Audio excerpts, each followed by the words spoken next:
디모데전서 3장 14절에서 16절 함께 합독하겠습니다. 내가 속히 내게 가기를 바라나 이것을 내게 쓰는 것은 만일 내가 지체하면 너로 하여금 하나님의 집에서 어떻게 행하여야 할지를 알게 하려 함이니 이 집은 살아계신 하나님의 교회요 진리의 기둥과 터니라. 크도다 경건의 비밀이여 그렇지 않다 하느니 없도다.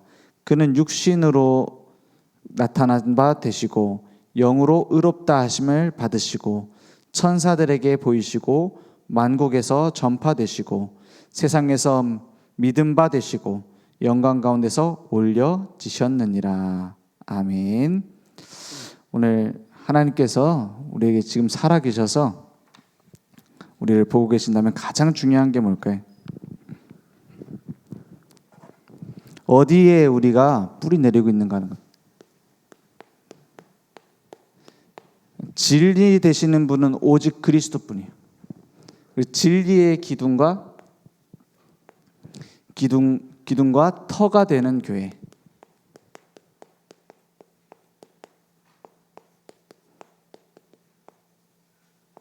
교회는 무형교회, 유형교회가 있다고 했어요. 유형교회 막 사람들이 모이는 거죠.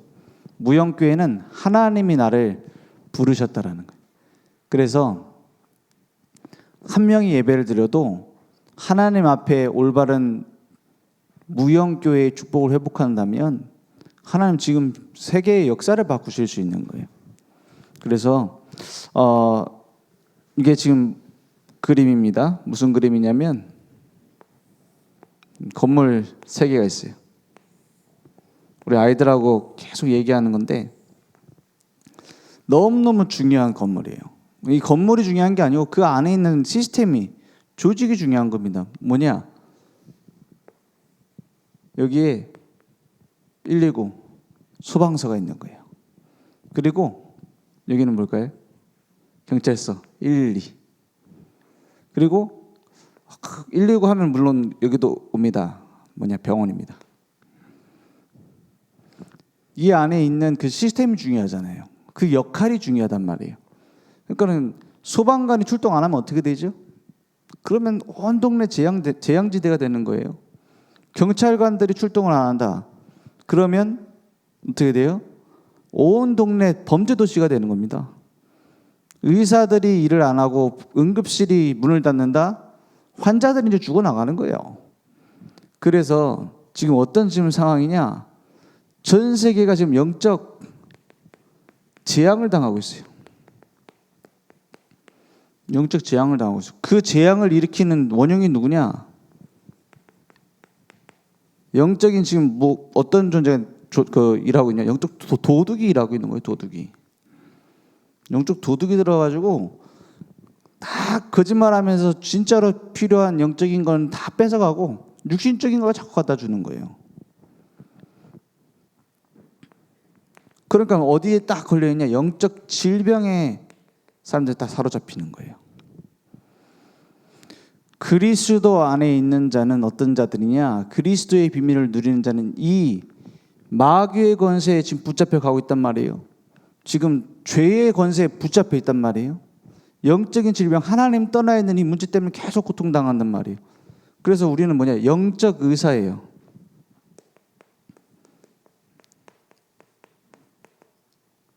실제 정신과 의사가 못 고칩니다. 정신과 의사는 잠깐 그 증상을 완화시켜 주는 거예요. 그러니까 코로나 바이러스 걸렸다. 그러면 코로나 그 바이러스에 맞는 치료제가 아니라 기침만 안 하도록 그 열만 내리도록 해열제만 계속 먹으면 돼요. 그것도 필요하겠지만 그 근본이 안 고쳐진다 이 말이에요. 그래서 영적 의사는 뭐냐? 영적 질병에 걸린 사람들을 살리는 거예요. 영적 경찰입니다. 영적 도둑을 잡으려면 영적 경찰이 있어야 돼요. 왕 대신 그리스도의 권세를 가지고 흑암의 세력을 꺾을 수 있는 그리스도의 비밀을 누리고 있는 자가 필요한 거예요. 영적 재앙 막는 영적 소방관이 필요한 겁니다. 지역의 우상, 그것 때문에 오는 재앙 누가 막습니까? 아무도 못 막아요. 누가 막아요? 영적 소방관이 막을 수 있는 거예요. 무속인들이 너무 많고 여기에 막 우상이 너무 깜깜해갖고 전도가 안 됩니다. 맞습니다. 실제로 그래서 무속 지역에 가보면은 범죄가 심각합니다. 특히 음란하고 그런 뭡니까 그 성적인 범죄 심각해요. 그걸 막으려면 누가 필요한 거예요? 영적 소방관이 필요한 거예요. 그런데 119에 막 전화 왔어요. 따르릉 여보세요. 지금 큰일 났습니다. 여기 집에 불 났습니다. 전화가 왔어요. 그런데 지금은 자느라고 못 갑니다. 그럼 되겠어요? 112에 전화가 왔어요. 지금 큰일 났습니다. 지금 강도가 문을 두드리고 있고 막 도끼로 문을 부수려고 해요. 지금 짜장면 먹고 가겠습니다. 불어서 안 됩니다. 그럼 어떻게 돼요? 그러면 다 죽는 거예요. 응급실에 환자가 막 실려왔어요. 막 아파가지고 막 지금 죽겠습니다. 배가 찢어질 것 같아요. 막 이러고 있는데 지금 게임하고 있는데 이거 게임 끝나고 해드릴게요. 지금 영화 보고 있는데 영화 다 보고 고쳐줄게요. 그러면 그 환자는 죽는 거예요. 그 환자가 문제이기도 하지만 그런 소방관은 그 자체가 자격이 없는 겁니다. 그런 경찰이라면은 다 그는 이제 옷 벗어야지 이제 그만둬야죠. 아무리 집에서 좋은 아빠 좋은 엄마여도 상관없어요. 그 직분을 다 하지 못하면 필요 없는 겁니다. 이 직분을 누구에게 주셨냐? 나에게 주셨다는 거예요. 그래서 단순히 목사, 장로 이런 직분도 중요하지만 전도자의 직분을 하는 사람은 이러한 직분을 갖는다. 영적 경찰이다. 영적 소방관이요. 영적 의사입니다. 이걸 보고 파수, 망대라고 하는 거예요. 이게 망대의 역할을 하는 거예요. 그래서 우리가 막 대단한 사람이 되고 훌륭한 사람이 된다. 그게 말이 아니에요. 올바른 망대로 내가 복음 누리고 있느냐, 복음 전하고 있느냐, 거기에 내가 방향 맞추고 있느냐, 그게 답니다. 왜냐? 지금 시대는 이걸로 꽉 차 있으니까요. 거짓말로 다 가려놨어요. 그래서 이러한 시대에 교회는 무슨 역할을 해요? 교회는 이러한 영적 재앙당하고 있는 자들 피할 곳이에요. 교회는 영적 도둑에게서 해방시켜 주는 거예요. 교회는 영적 질병에 고친 사람 치유해 주는 거예요. 그래서 교회가 학교 100개 짓는 것보다 교회에 올바른 교회 하나 짓는 게 더 중요한 거예요. 그래서 경찰서 100개 만드는 것보다 올바른 교회 하나 있는 게 더 중요한 거예요. 왜냐? 육신적 도둑은 잡아도 영적 도둑은 못 잡아. 실제로 범죄 저지르는 사람들, 심각한 사람들은 들린대잖아요. 냄새가 난대요. 도둑들 중에서도 막 초범 이런 사람들 말고 너무 배고파서 훔쳤습니다 이런 사람 말고 상습적으로 보이기만 하면 다 훔치는 사람이 있어요. 도벽이 있다 하죠. 그런 사람은 돈 줘도 도둑질해요. 평생 먹고 살 돈을 줘도 도둑질한다니까. 영적 문제입니다. 그거. 그 사람들 특징, 집에 딱 들어가자마자 돈 냄새가 나는 데가 있대요. 숨겨놓은 데 막 이런 데 허름한 데도 숨겨놔도 다 찾아내. 누가 알려주는 거예요? 귀신이 알려주는 거예요. 그런 지금 영적 질병에 잡혀 있는데 경찰서가 많으면 맞겠어요? 살릴 수 있겠어요? 올바른 교회가 그래서 중요한 겁니다. 그 교회를 하나님은 얼마나 중요하게 생각하시느냐? 그 교회를 위해서 죽기까지 하셨어요. 그 십자가죠. 그러니까 그 중요한 교회를 아무한테나 맡기면 안 되겠죠. 그래서 지도자의 자격을 이렇게 제시를 하고 있는 겁니다. 어떤 사람이 지도자가 될 수 있느냐? 오늘 말씀해 보니까 디모데전서 3장 1절에서 13절까지가 이 자격에 대한 얘기입니다. 무슨 자격들을 얘기하고 있죠? 미쁘다 이 말이여 곧 사람이 감독의 직분을 얻으려 하면 선한 일을 사모하는 것이라 함이로다. 가장 중요한 직분의 핵심이 뭡니까? 복음 전하는 일을 사모하는 거예요. 제1 조건입니다. 복음 전하는 일이 너무 중요하다는 걸 아는 거예요. 그렇기 때문에 뒤에 있는 것들이 되어지는 겁니다. 그렇기 때문에 뒤에 있는 것들이 쭉 되어지는 거예요. 그 뒤에 있는 것들이 뭡니까? 보니까 2절에 보니까 그러므로 감독은 책망할 것이 없으며, 내가 책망당하면은 복음 전하는데 막힘이 될까봐 책망당할 일을 정리를 하는 거예요. 그죠? 완전 무결한 사람만 사역을 할 수 있다 이 말이 아니에요. 복음 때문에 내 모든 부분에 갱신할 수 있는 사람, 직만할 것이 없으며 한 아내의 남편이 되며 절제하며 신중하며 단정하며 나그네를 대접하며 가르치기를 잘하며, 이런 인격이죠. 인격적인 부분. 완전할 수 없습니다. 그런데 복음을 위해서 내가 중심을 바꿀 수 있어요. 그러니까 3절에 뭐라 합니까?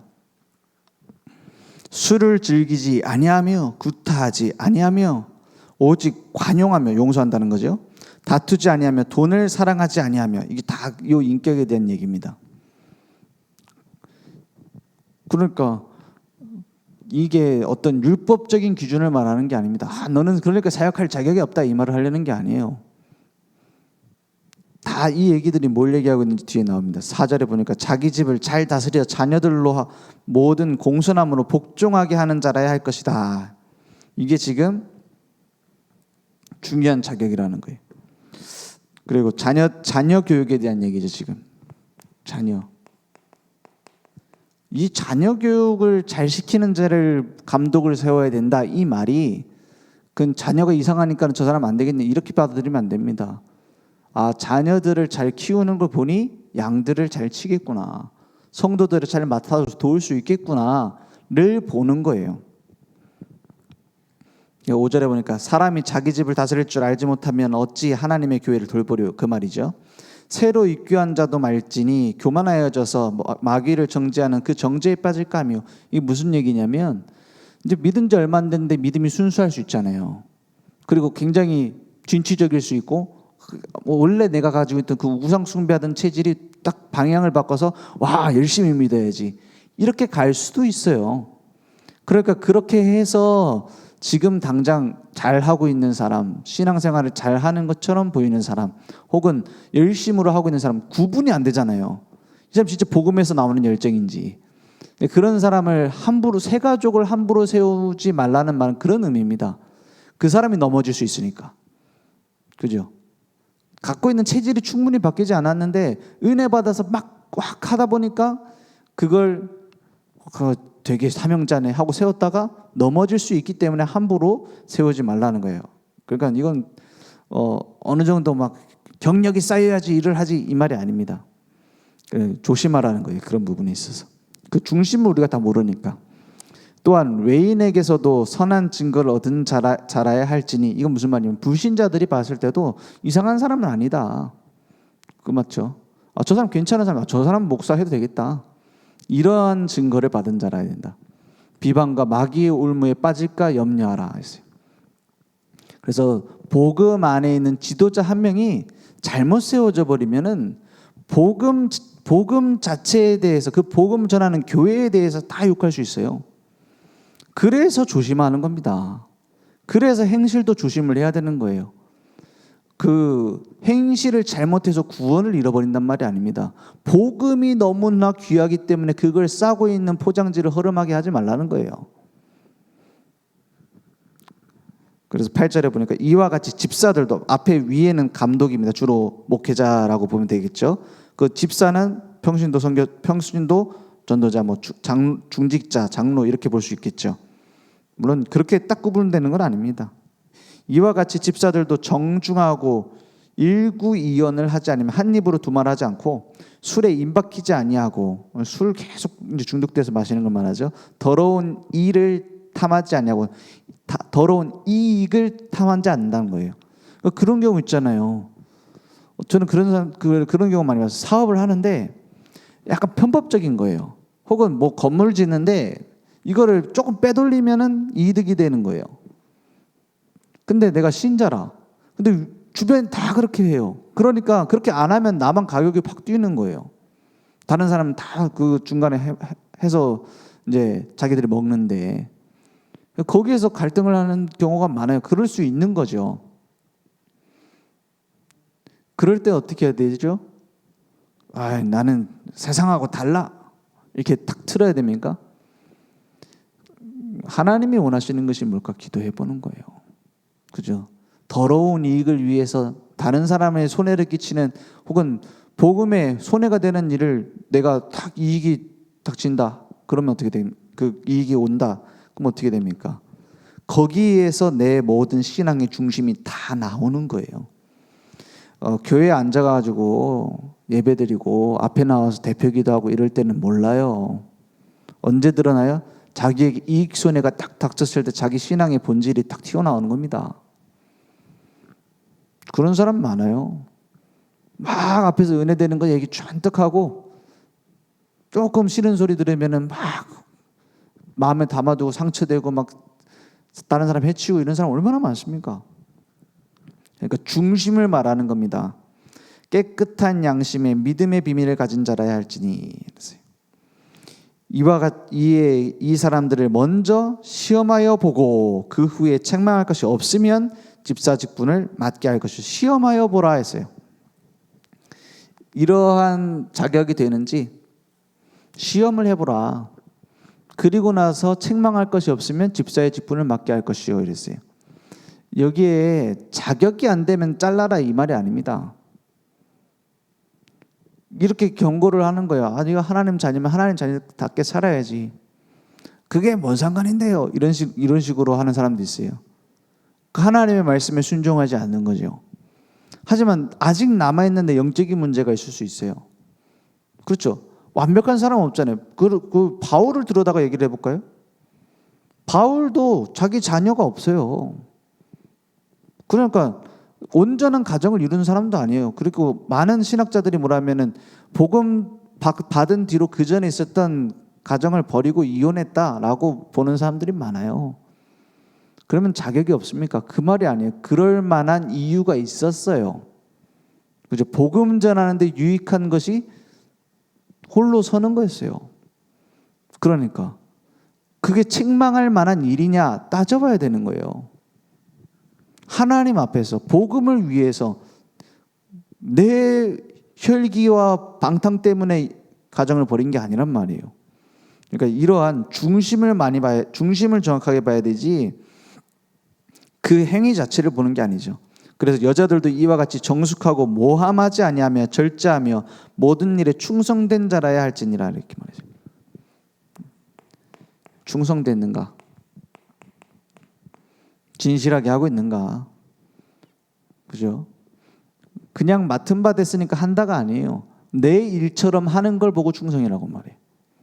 성경에 여러 번 충성이라는 단어들이 나옵니다. 그 충성을 자꾸 어떤 목사님 말을 잘 듣는다 아니면 내가 막 다른 사람 얘기를 잘 듣는다 이런 충성을 생각하는데 성경에는 이 충성이라는 단어 원어를 보면 진실되게 내 것으로 생각한다 이 말이에요. 내 것으로 받아들여서 한다. 그거 일 시켜보면 직원들 막 부리는 게 힘들잖아요. 사장님 편해 보이죠. 사장님 골치 아픈 거 많아요. 직원들이 내 마음 같이 안 한단 말이에요. 그죠? 돈 받은 만큼만 하려고 하고 그것도 안 하는 사람도 많아요. 요즘 젊은 세대들 제일 많은 문제가 뭡니까? 돈 받은 만큼 한다 하면서 솔직히 말하면 그것만큼도 안 하는 사람 너무 많거든요. 무책임하게 하고. 충성이 뭡니까? 내 일처럼 한다는 거예요. 그죠? 우리 렘넌트들 사역을 하는데 내 가족처럼 하는 거예요. 내 가족이 지금 위기에 처했어요. 내버려 두겠어요? 그냥 어떻게 되겠지 하고 내버려 두겠어요? 얘네들은 왜 이렇게 복음 뿌리가 안 내렸어? 하고 그냥 넘어가겠어요? 내 가족이라면 그렇게 안 하겠죠. 그걸 보고 충성이라고 합니다. 집사들은 하나 아내의 남편이 되어 자녀와 자기 집을 잘 다스리는 겹치는 얘기죠. 그렇게 하면 집사의 직분을 잘한 자들은 아름다운 지위와 여기서 뭐가 나와요? 아름다운 지위와 높은 자리를 말하는 게 아니에요. 그 권위를 말하는 겁니다. 저 사람 집사다워 이걸 얻는 거예요. 그리스도 예수 안에 있는 믿음의 큰 담력을 얻어요. 그리고 당당한 거예요. 내가 하나님 앞에 당당하고 사람 앞에 당당해요. 이 직분을 수행하는 자는. 그래서 여러 조건들이 있는 것처럼 보이지만 사실은 한 가지입니다. 복음을 사모하는 데서 내가 진실되게 하고 있느냐. 그래서 디도서 1장 여기 5절에서 9절에 보면 요 말씀, 오늘 본문 말씀하고 쭉 연결되는 거의 비슷한 말씀이 나오죠. 거기 보면 디도서입니다. 내가 너를 그레데에 남겨둔 이유는 남은 일을 정리하고 내가 명한 대로 각 성의 장로들을 세우게 하려 함이니 이랬어요. 그 당시 장로라고 하면 약간 목회자를 주로 얘기를 했어요. 그리고 사실은 지금도 그렇습니다. 지금도 목회장로, 시무장로 이렇게 나눠져 있어요. 그러니까 장로님들 세우는 거는 그냥 목사하고 다른 직책이다, 교회만 섬겨된다 이것만 말하는 게 아니에요. 주로 그렇긴 하지만 말씀 사역도 장로들이 다 있어요. 평신도들이 자기 업이 있으면서 다 사역자를 했다니까요. 그게 성경적 교회예요. 그러니까 목사는 말씀 전하고 예배 드려주고 장로는 교회 일하고 아니면 자기 직장에서 하는 것 같고 헌금하고 그렇게 나눠져 있는 것이 어떤 면에서는 사탄의 작품입니다. 중세교회가 복음 잃어버리면서 사제와 평신도가 갈라졌거든요. 그죠? 초대교회의 모습은 그렇지 않았어요. 초대교회는 뭐냐? 모든 사람이 말씀 사역자. 목사, 장로 다 말씀 사역자. 주된 역할은 나눠져 있지만. 그죠? 그러니까 장로라고 하는 게 굉장히 중요한 얘기인 거예요. 장로라고 하면은 목회자가 없다. 주일날 예배 드릴 수 있어요. 예배 설교도 하는 거예요. 실제로 초대교회는 그렇게 했어요. 실제로 그래서 어디 말씀 전하러 가는데 장로가 가는 거예요. 그래서 성경의 모습을 회복하자 해서 지교회를 다 하나씩은 사역을 해라. 그게 우리 그 교단에서 제일 강조하는 것 중에 하나 아닙니까? 초대교회 원래 모습은 그렇습니다. 각 성의 장로들을 세우게 하려면 이 말씀 사역자들을 세우게 하려고 디도를 보냈다 이렇게 말해요. 디도도 이제 목회자였죠. 그 말이 무슨 말입니까? 결국 교회는 장로가 올바로 서야 교회가 교회다워지는 거예요. 목회자도 너무 중요하지만 그래서 6절에 보니까 어떤 사람을 세우냐? 책망할 것이 없고 앞에 말한 거랑 같죠. 하나님의 남편이며 방탕하다는 비난을 받거나 불순종하는 일이 없는 믿는 자녀를 둔 자라야 할지라. 앞에 얘기한 거랑 똑같은 얘기입니다. 감독은 하나님의 청지기로서, 청지기는 이제 맡은 바 된 자죠. 내가 주인이 아닌데 주인답게 맡은 거예요. 주인에게 임무를 맡아서 그걸 주인이 하는 것처럼 충성되게 하는 것을 보고 청지기라고 하는 겁니다. 책망할 것이 없고 제 고집대로 하지 아니하면. 얼마나 고집대로 하는 사람 많습니까? 자기 입장 가지고 다 목회를 하고 자기 입장 가지고 장로가 돼가지고 주장을 하고 이런 사람 얼마나 많아요. 한국교회 문제 중에 가장 큰 문제 중 하나 아닙니까? 제 고집대로 하지 아니하며 급히 분내지 아니하며 술을 즐기지 아니하며 구타하지 아니하며 더러운 이득을 탐하지 않으며. 나머지는 좀 비슷한 얘기죠. 8절에 오직 나그네를 대접하며, 이 나그네 대접한다는 게 무슨 얘기냐면 그 우리 약간 문화하고는 좀 달라요. 이제 그 오순절 뭡니까? 그 이스라엘의 절기가 되면은 나그네들이 예루살렘에 와요. 나그네들이 뭐하러 오냐? 예배드리러 와요. 그리고 묵고 가야 되는 거예요. 그런 사람들이 묵고 갈 때에 마가다락방에 모인 그 집회에 사람들이 참여를 한 겁니다. 그래서 15개 나라 문들이 열린 거예요. 그런 의미입니다. 이제 막 지나가는 나그네 여기 와서 물 한 잔 드시고 가시오, 이런 한국 문화가 아니란 말이에요. 그죠? 그런 사람들을 어떻게 해요? 돕고 살리는 일에, 한 영혼 살리고 제자를 세우는 일에 중요한 사람들이다. 대접하며 선행을 좋아하며 신중하며 의로우며 거룩하며 절제하며 9절에 보니까 믿음 말씀의 가르침을 그대로 지켜야 하리니. 아까 요 디모데전서하고 연결되는 얘기인데 조금 더 해석을 했다고 보는 게 맞습니다. 뭐라고요? 말씀을, 이러한 삶을 열심히 살아야 된다 이 말이 아니에요. 말씀의 가르침을 지켜야 하리니. 그대로 지켜야 하리니. 그걸 지금 보이는 모습으로 표현한 거예요. 그러니까 내 나름대로 너무 완벽한 사람, 가정도 착실하고 너무 선행을 하고 이런 사람을 중직자를 세우고 목회자를 세워야 된다라는 말이 아닙니다. 말씀의 가르침을 지키는 자라야지 된다 이 말이에요.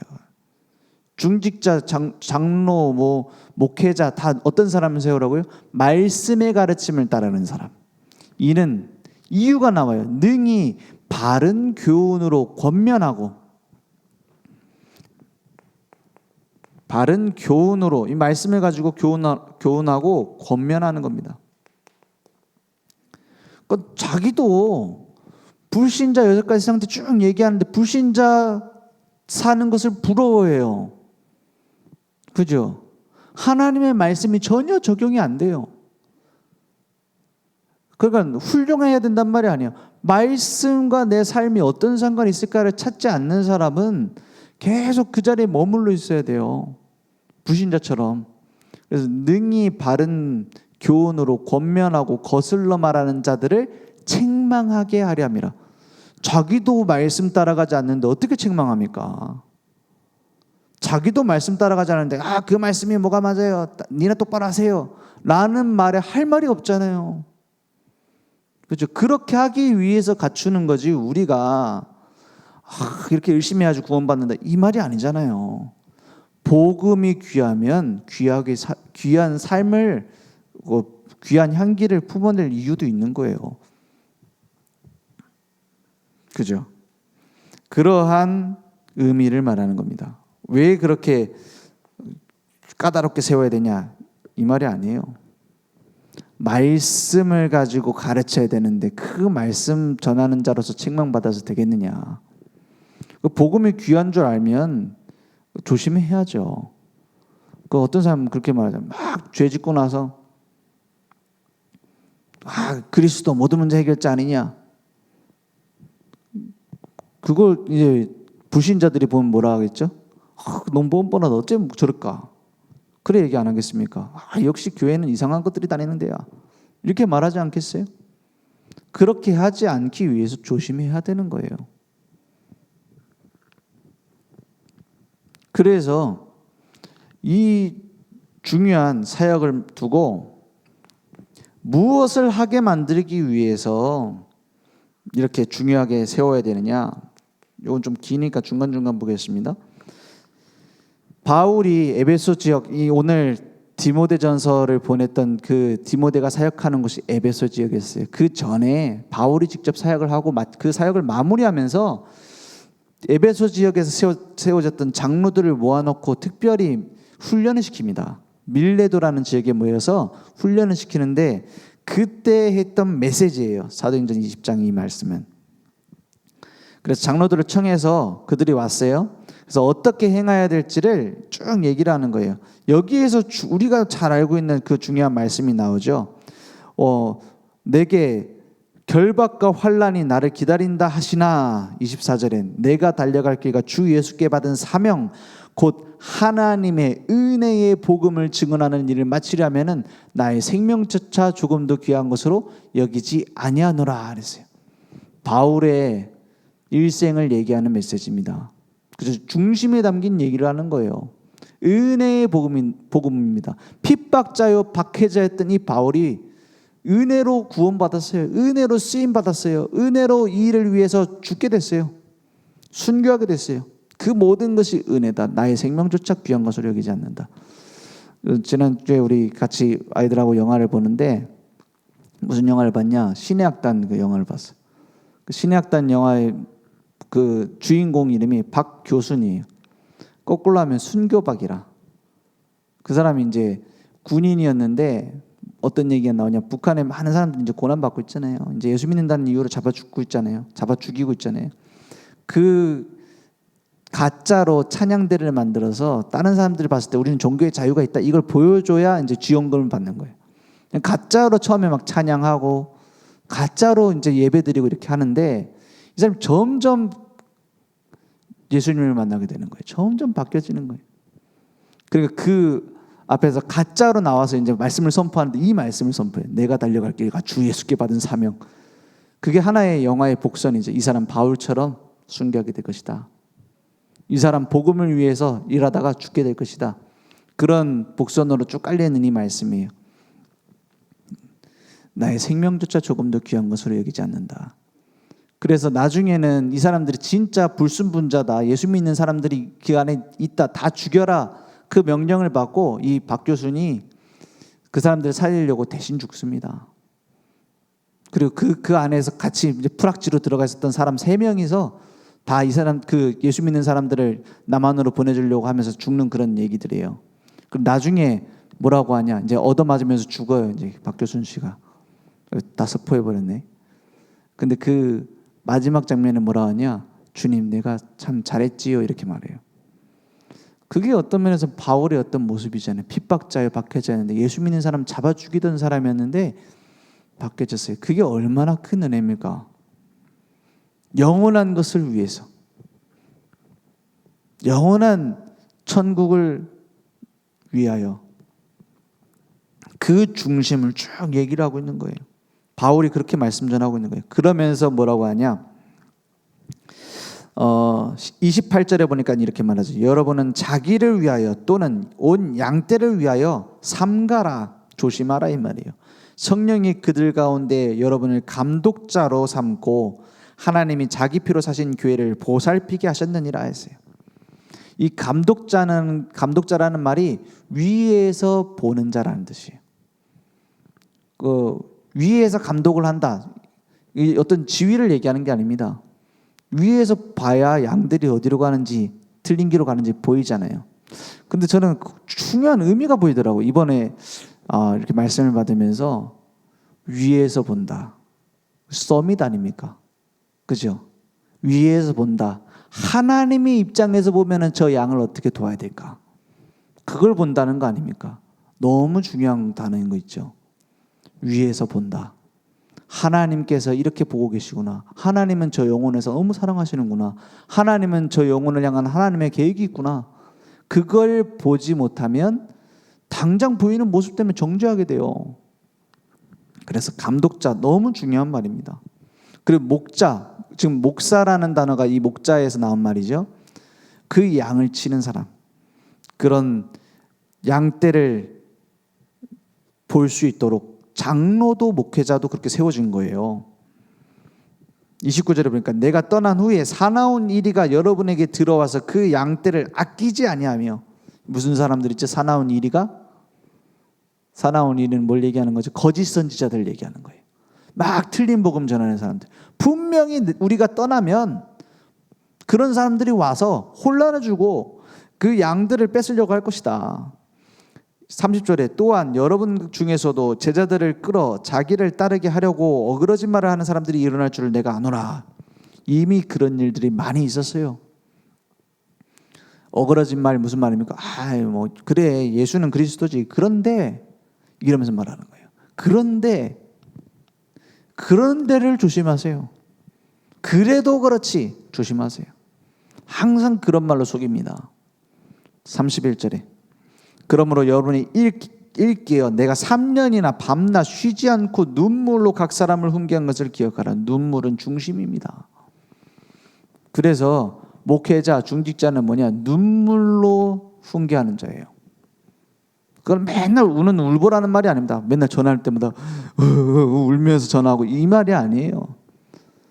진실로 그 사람을 두고, 진실로 한 영혼을 두고,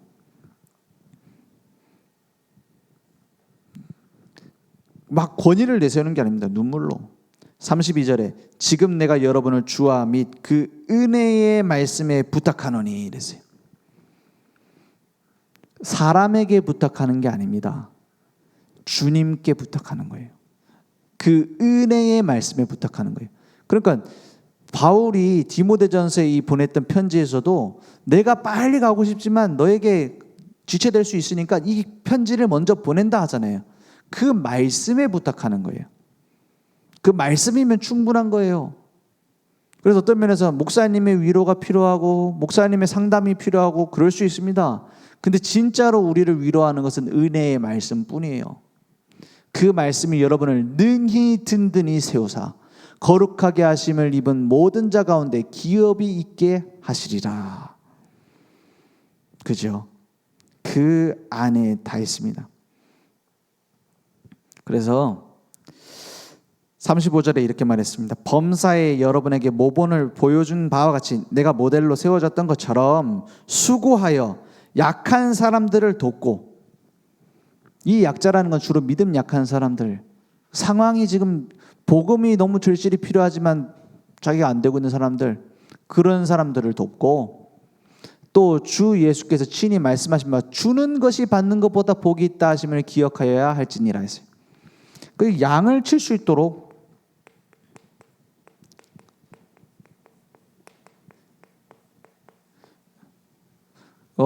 중직자는 양입니까? 목자입니까? 그럼 목회자는 목자입니까? 양입니까? 모든 것의 목자 되시는 분은 주님이세요. 그러면 주님을 닮아갈수록 어떻게 되죠? 목자의 역할을 하는 것으로 내가 세워지게 되죠. 그래서 장로도 양을 치는 일을 해야 돼요. 그게 없으면요 자기 주장이 자꾸 나와요. 왜냐? 주는 것이 받는 것보다 복이 있다 했어요. 그래서 중직자들 다 지교해야 된다니까요. 지금 당장 하세요 이 말이 아니에요. 그 방향으로 가야 돼요. 그래야 건강해져요. 그래야 살아나요. 아, 나는 장로니까 목사님 모시고 그냥 사역만 해야지가 아니에요. 내게 맡기신 사명이 있고 내게 키워야 될 양들이 있어요. 우리 자녀가 될 수도 있고요. 그 현장에 있는 많은 영혼들을 말하는 거예요. 왜냐? 주는 것이 받는 것보다 더 좋다 했어요. 무슨 말이죠? 내가 전달해야 되니까 내가 은혜 안 받을 수가 없어요. 내가 포럼을 가서 해줘야 되니까는 내가 먼저 이 말씀을 누려야 돼요. 우리 김이나 전도사님 맨날 그 쇼츠 만들면서 뭘 얘기하냐? 이 말씀을 많이 들어야지 쇼츠를 만드니까는 오히려 은혜가 된다는 거예요. 그죠? 그럴 겁니다. 저도 이제 새벽 예배, 월요일 날 새벽 예배 제가 인도하잖아요. 그러니까 주일날 일단 끝내야 돼. 월요일이니까 좋은 점은 그거예요. 주일날 오늘 들었잖아요. 오늘 내가 이제 막 기도문도 만들고 이렇게 막 했잖아요. 그러면 주일날 내가 집중해서 이 말씀이 내 것으로 적용이 돼야 돼요. 그러니까 내가 살아나는 거예요. 양을 칠 때에 내가 건강해질 수 있도록 하나님이 힘을 주시는 거예요. 이러한 지도자의 자격을 가진 자를 목사, 이러한 지도자의 자격을 가진 자를 장로를 세워라. 왜냐? 그래야 건강하게 내가 살아나고 교회도 살아나게 돼요. 그러니까 사도행전 6장에 보면 6장 1절에 7절에 보면 처음으로 평신도 지도자를 세웠죠. 그걸 뭐 집사라고 합니다. 처음으로 세울 때 뭐 때문에 세웠느냐? 헬라파 유대인과 자기의 과부들이 매일의 구제에 빠짐으로 히브리파 사람을 원망하는 이런 분쟁 때문에 집사가 세워진 거예요. 처음에. 근데 이게 무슨 얘기냐면 그 전까지는 12 제자들이 이 구제의 일들을 했어요. 그러니까는 막 뭐 헌금 받아가지고 헌금 나온 거 가지고 이제 사람들 돕고 이렇게 하잖아요. 그 일을 12 제자들 중심으로 했어요. 근데 12 제자는 전부 다 어떤 사람들이죠? 유대인이란 말이에요. 순수 유대인이에요, 거의. 그 혈통으로 안 그럴지라도 그냥 이스라엘 나라에서 나고 자란 사람들이에요. 그러니까 약간 편파적이 되는 거예요. 그러니까 히브리파 유대인들에게 먼저 주게 자꾸 되는 거예요. 그러니까 그걸 그렇게 안 했을지라도 사람들 보는 눈이 좀 이렇게 반대가 되잖아요. 그러니까 거기에 대해서 이렇게 하는 것이 불만이 된다 하니까 거기에서 깨달은 게 뭐냐?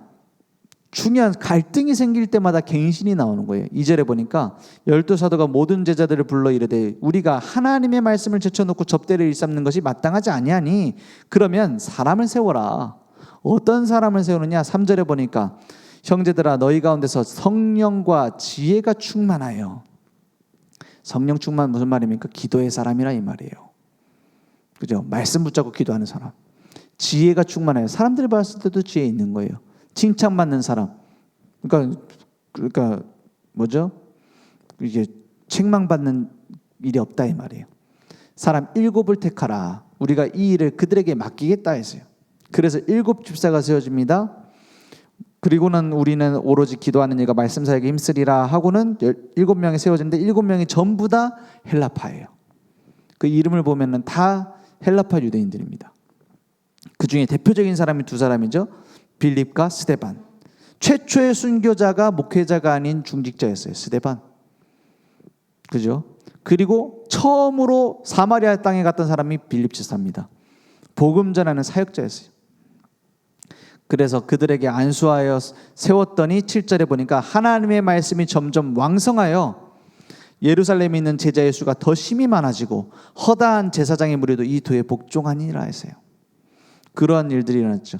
근데 어떻게 구제하는 일을 위해서 세웠는데 구제하는 일을 잘했더라가 아니라 말씀이 왕성하여 제자들이 세워졌더라로 결론이 달라집니다. 그죠? 구제하는 일을 공평하게 잘했더라가 아니에요. 교회 일이 잘 돌아갔더라가 아니에요. 왜 말씀 운동이 일어나고 왕성해졌죠? 앞에 보니까 성령 충만한 사람. 그러니까 성령 충만한 사람들이 세워지니까 말씀 운동이 일어나요.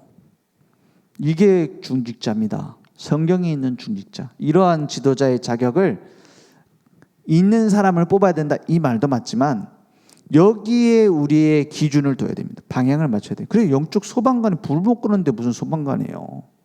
도둑을 잡을 줄 모르는데 무슨 경찰입니까? 그 여자 경찰을 세우는 게 문제입니까? 저는 그거 문제 아니라고 생각해요. 뭐가 문제죠? 여자 경찰을 뽑는데 남자 경찰하고 똑같은 기준으로 뽑아야 돼요. 그죠? 체력 기준도 같아야 된다니까요. 그리고 무술 실력도 같아야 돼요. 그러면은 안심하잖아요. 근데 실력이 떨어지는데 여자라고 뽑으니까 문제 아닙니까? 그럼 누가 안심하고 맡기겠어요? 그러니까 도둑 못 잡는데 무슨 경찰이냐 이 말이에요. 우리도 마찬가지입니다. 영적 질병을 고칠 줄 모르는데 무슨 영적 의사예요. 우리 안에 계시는 그리스도께서 함께 하심을 누림으로 이 일들이 되어져야 된다 이 말이에요. 그게 직분입니다.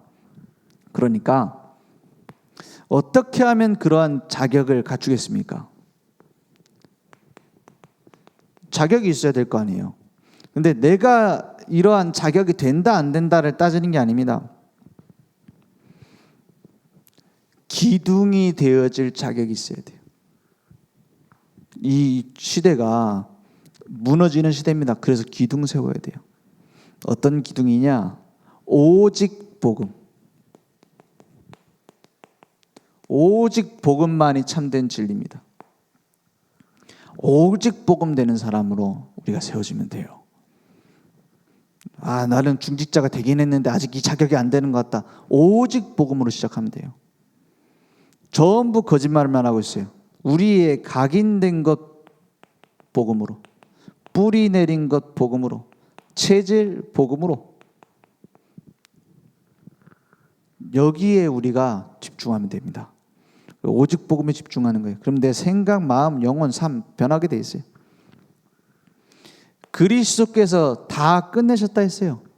그분이 나의 주인 되면 끝입니다. 그래서 오직 기도 속에 내 삶이 들어가는 거예요. 이제 오직 복음이 나의 기준 되어지고 오직 기도가 내 삶이 되는 거예요. 그러니까 모든 교회가 세워진다, 교회가 이제 교회다워졌다 하는 것은 전부 다 기도입니다. 모여서 기도할 때 교회가 교회되는 거예요. 마가다락방이 어떻게 시작됐죠? 모여서 기도했어요. 안디옥 교회가 어떻게 시작됐죠? 모여서 기도했어요. 선교사들이 파송되어져서 아시아로 마게도냐로 갔어요. 전부 뭐죠? 모여서 기도했어요. 하나님의 절대 계획을 두고, 그죠? 복음과 말씀 붙잡고 기도 외에는 불가능합니다. 막 누가 뭐 잘하면 부흥됩니까? 누가 뭘 막 기능이 있으면은 교회가 교회다워집니까? 아니면 훌륭한 목회자가 있으면은 교회가 교회다워집니까? 아니에요. 모여서 기도하는 이 비밀 없이는 교회는 세워질 수 없어요. 그래서 오직 절대 미션, 전도죠.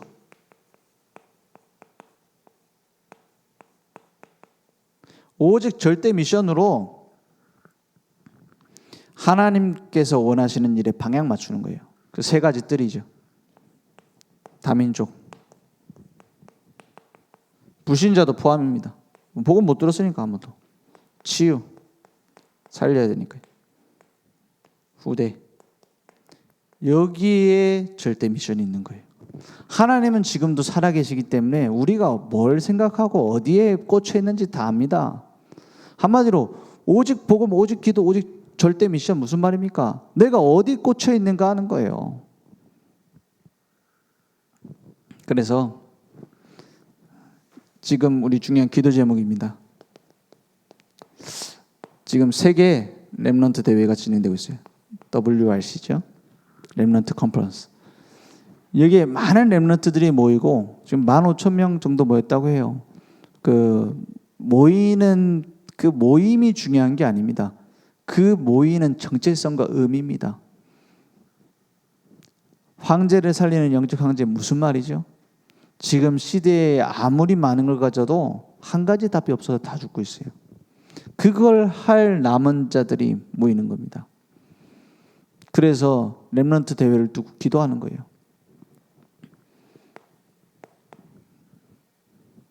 그리고 우리 가족 캠프가 있습니다.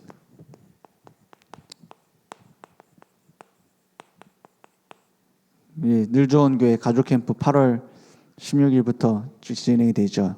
그 속에서 중요한 게 뭐죠? 나를 왜 이 늘 좋은 교회에 부르셨냐? 이게 제일 중요해요. 내가 왜 여기에 있어야 되느냐? 내가 왜 여기에 부름 받았느냐?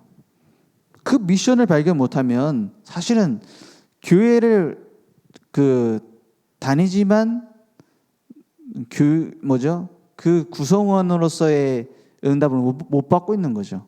쉽게 말해 서울대를 매일 가요. 근데 입학을 안 했어. 그럼 어떻게 되죠? 서울대생 졸업장 못 받습니다. 그죠? 교회는 오는데 내가 교회의 구성원으로서 한 교회로서 미션을 발견 못했다? 그럼 중요한 교회 응답들은 다 흘러가는데 나에게는 상관없는 게 돼버릴 수 있어요. 그죠? 어떤 사람 실제로 그랬다고 하더라고요. 서울대생들이 다 저 사람 서울대생인 줄 알았대. 그래서 나중에 자기 서울대라고 하면서 속여가지고 결혼도 하고 나중에 기업도 물려받고 막 재벌가의 결혼을 하고 막 그랬대요. 서울대 법대생이라고 했나 아무튼. 근데 교수들도 증언하기를 쟤는 서울대 법대 나왔다라고 얘기를 했대. 근데 입학을 안 한 거 있죠. 시험 쳐서 입학해야 될 거 아니에요. 그걸 안 하고 다 속여서 그냥 다닌 거예요. 그 친구들도 쟤는 서울대 의대생 맞아. 숙제도 하고 우리 같이 과제도 내고 막 했어. 했는데 입학을 안 한 거 있죠. 근데 나중에 사기죄로 잡히잖아요. 그죠? 그래서 그럼 우리는 뭐 입학식이 있습니까? 교회인데 등록증 그거 내면은 입학식입니까? 그것도 중요하지만 중요한 건 그게 아니에요. 내가 늘 좋은 교회에 부름받은 파송되어진 정체성을 찾아야 입학입니다. 물론 그전에도 뭐 다 교인이고 우리 다 하지만 그만큼 중요한 게 뭐냐면 나의 미션을 발견하는 것이다 이 말이에요. 그래서 거기에서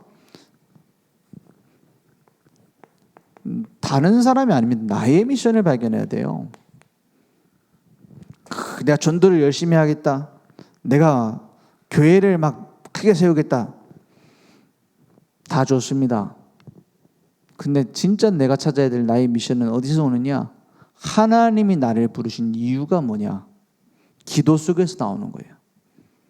그래서 신학교를 가는데 갑자기 어느 날 나 전도 많이 해야 되니까 신학교 가야지 이렇게 하고 신학교 가는 사람 어디 있습니까? 간혹 있을 수도 있어요. 근데 그거는 하나님의 인도가 아니잖아요. 물론 그것도 절대 주권이라고 말할 수 있겠지만 그렇게 하나님 인도를 받는 게 아니잖아요. 하나님이 나를 목회자로 부르셨구나. 그래서 나를 이 신학교에 가서 이 신학을 해서 교회를 세우도록, 교회를 살리도록 나를 부르신 게 맞구나 확인하고 신학교 가는 거잖아요. 마찬가지입니다. 태어나 보니까 나는 렘넌트야. 그러니까 어쩔 수 없이 렘넌트 대회 가야 돼. 그건 족쇄야. 끌려가. 어쩔 수 없어. 우리는 또 늘 좋은 게 또 가족 캠프 가야 돼. 하나님의 은혜로 부름받았지만 그 은혜를 놓치고 있는 거예요. 그죠? 오늘 중요한 진리의 기둥과 터가 되는 교회로 나의 미션을 발견하고 이제 당당하게 하나님의 자녀답게 영적 의사로, 영적 소방관으로, 영적 경찰로 그 직분을 맡은 자로 누리면서 가길 바랍니다.